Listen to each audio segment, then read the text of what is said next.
ani pian kum aya in siak nau panginom chuan siam thara ute katiani apoi mo kati heng te kan rama hian chu tiang mi chu kan tam lutuk chu tiang mi chu lam le rong bol tu hi kan tam ma se chu tiang chu pathiani na du lo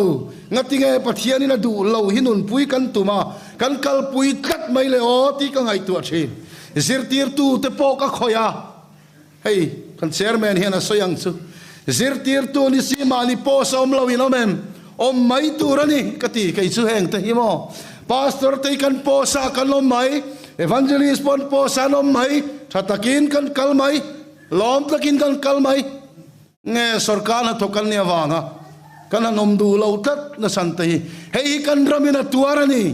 chawangin rong bol nahi biakin chunga chawani lo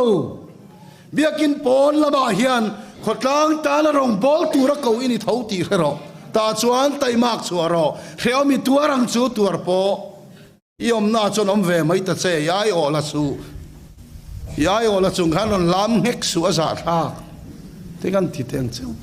adi kalom mo ti kom ma thok ho lo tu ni lan pan min ko ani kan ka thiam men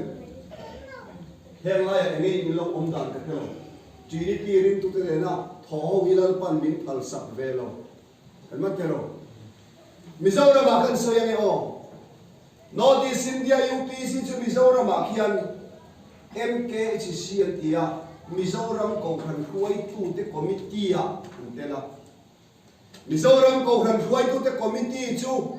an chairman chu Presbyterian pastor ani chỉ đi kia ri tu ani an secretary chu purin sang ani NEI pastor ani an vice chairman chu baptist ani an assistant secretary chu salvation ani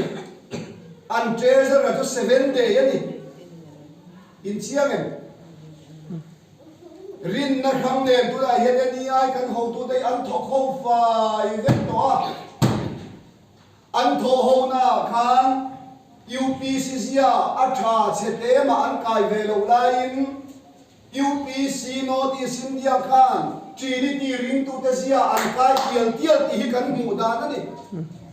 chawa chon Mizoram UPC chu MT kom ma in chu ti ang tho ho na chuan kan tel ve don lo ti ka sei do